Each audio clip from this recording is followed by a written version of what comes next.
Hey Husker fans, welcome to another video from Just Two Dudes. My name's Louie. My name's Seth. Yeah, alright. So, we got our first big game of the year, the Washington Huskies.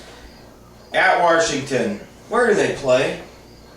Where do they play? Yeah, where's the game? Seattle. Is it really? Yeah. Okay, well, my prediction is Nebraska will go to Seattle and beat the living crap out of the Washington Huskies. I'm not concerned one bit. At this point in time, K-State concerns me more than Washington. I just don't think Washington has anything.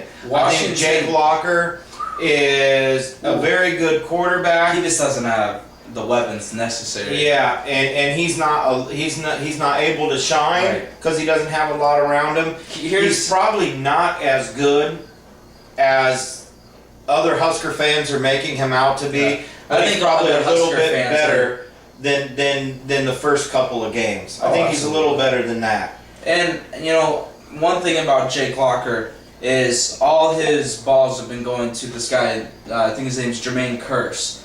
I know it's Kearse. I don't know about their Jermaine. I'm pretty sure it's Jermaine. But he's putting up big numbers. We have one of the best, if not the best, cover corner in the whole country. Yeah. We take him out instantly with Prince Amukamara, I believe so, and I'm pretty sure you would too. I hope so.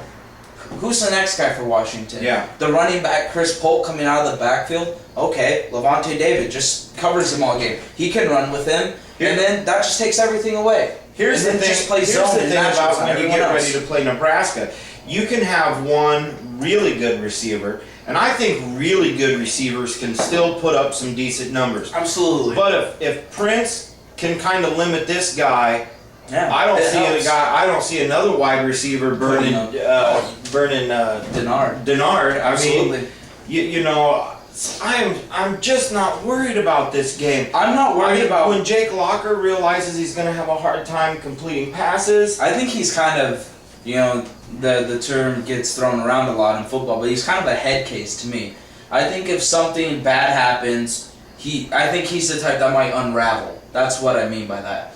Like, I think if he throws a couple bad balls or into coverage and it's not completed, it messes with his confidence. Yeah, but here's the thing. How many guys that were drafted first overall in the NFL draft played on a team that had a season where they... Did Washington go 1-10 or 0-11? A couple years ago, they did not win a game. Is that the year he was hurt? That was the year he was hurt.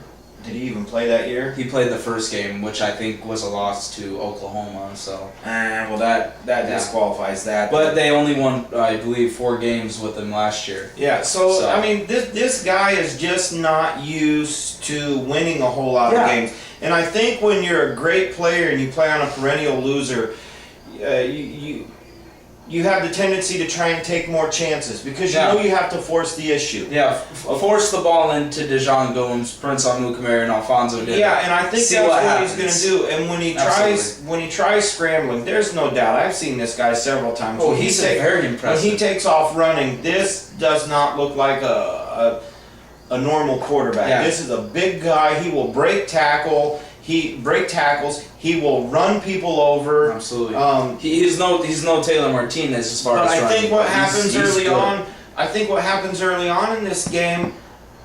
I think we smack him so many times. I feel the same. Worried. The biggest people I think when it comes down to it is gonna have to be obviously Prince taking Kearse away from his passing game, but Jared Crick, Baker Steinkuhler, Terrence Moore, Thad Randall, the D tackles, getting pressure up the middle and forcing him to scramble outside of the pocket and everything like that, allowing the ends to contain. Because if we can't get pass rush straight up the middle, like against Virginia Tech last year with Tyrod Taylor, we were able to contain him so well. It's because we had Big Sue just completely collapsing the pass pocket, or the protection there, and coming right through, forcing Tyrod right to Pierre Allen and Barry Turner, or whoever was the spy.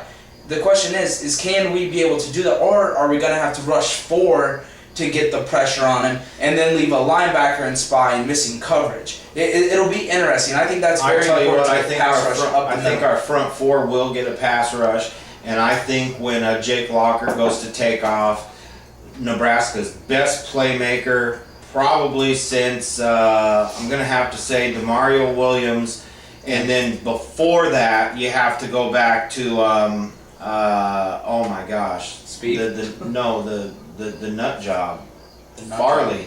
Oh, yeah. Why Terrell can't I Farley. think? Yeah, Terrell Farley. There you go. As far as guys that will make plays that nobody else on the field is making, and I'm talking about Dejon Gomes. Right. Dejon Gomes, when Jake Locker goes to take off, I think Dejon will just naturally, as he always does, he's going to be right there to take care of business. I hope we don't have to rely on Dejon to stop him, because that's second and third. No.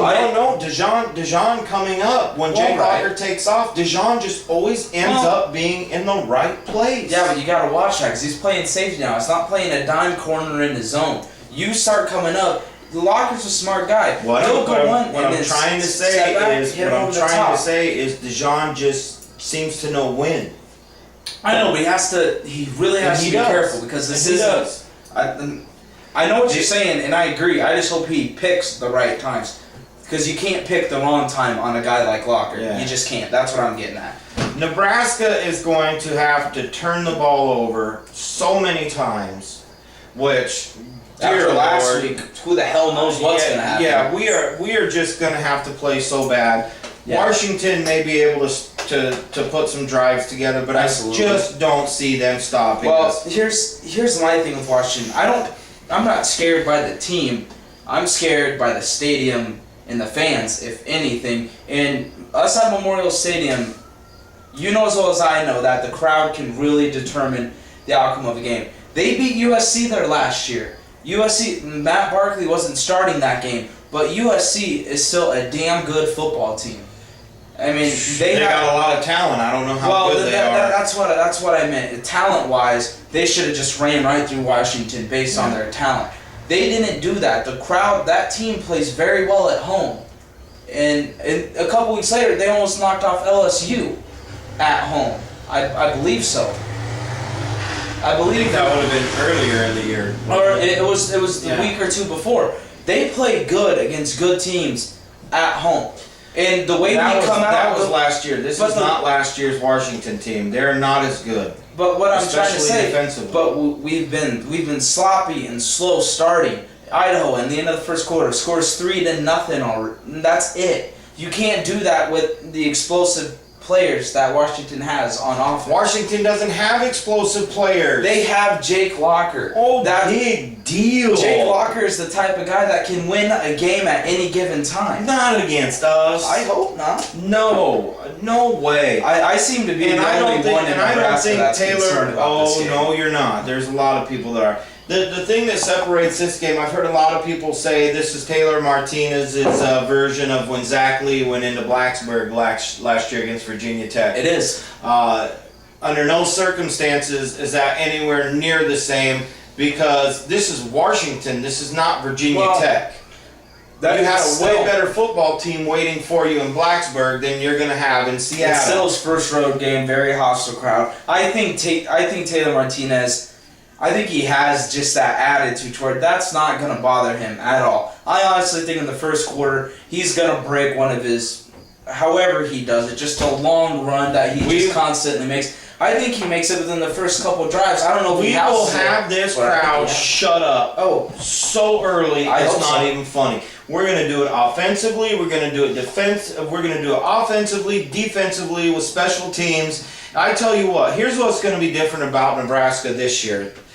What you've seen in the past in big games, whether it was Texas last year, whether it was Virginia Tech, the opening kickoff, and all these big games. I was just going to get to that. These teams end up starting their first drive at the 10-yard line. Yeah, that's... And it's so inexcusable. I tell you what, the only way I will be worried is if Nebraska kicks the ball off and Washington gets a long return. Yeah. Then I'll be like, are you serious? But here's what I think is going to happen. I think Niles Paul, who they've already said will be returning kicks this week, I think Niles Paul is going to set Nebraska up with fantastic field position.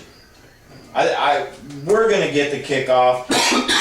and we're going to do it to them. The opening kickoff. We're going to score right away. is We're going to very force them 3 and out, and we're going to score again. And that crowd is going to get shut up so fast. Well, this is honestly what I hope happens. I hope we kick it off. This is just my thing. I hope we kick it off. I hope we give it, or I hope we stop them with inside the 15, like our coverage team. Is that can before do. or after Eric Martin whiffs on the tackle? Hopefully Eric Martin just blows someone up. Okay. But if he's starting at linebacker this week, he might not be on special teams, which that's fine. Okay. Starters don't play special teams. I understand that. No matter how good he is at kick coverage, but somebody has to stop him inside the 15. Go 3 and out. Niles gets a great punt return, sets us up. We score within 3 or 4 plays, and then the 3 and out. Good return again, and then just boom, right there. I think that's what I want to see. I think the first 2 times Nebraska touches the ball, the score is 14-0. I hope so.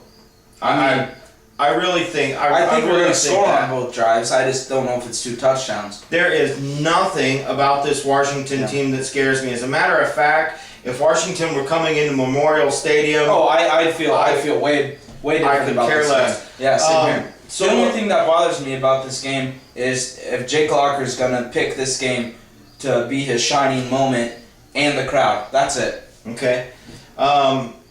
Let us know what you think about what's going to happen this week. I really got a final score of, I'm going to go 48, because I like 2 field goals. I'm going to go 48-13. What do you think? I think it's a butt whooping. I honestly think more along the lines of 41-24. Okay. I hope I'm wrong. I really do. Okay. But I kind of think that's where we're heading. And you let us know, either leave us Absolutely. some comments or something like that. Let us know what you think the score is going to be. One last thing. Sean Watson has been, and Bo said in the press conference, holding the offense back a little, not showing all the cards. I think early on you'll see something, whether it's Wildcat or it's just something, a reverse, something like that. He has so many plays that I know he's just... Taylor Martinez, Rex Burkhead, Roy Halou Jr., Niles Paul. It's all going to happen this game. I hope so. It's all going to happen. I hope Niles doesn't put it on the turf this game. Jared Crick, welcome to the forefront of the college football landscape. Jared Crick, monster game. I hope so. Big 12 Defensive Player of the Week, smacking people from start to finish, having them begging for mercy. Please take him out of the game is what they're going to be saying. Yeah. Jared Crick all day long. It's going to happen, Big Red. Yeah. Make sure you're into this. Watch it on TV. Absolutely. Get loud. Catch you later. See ya.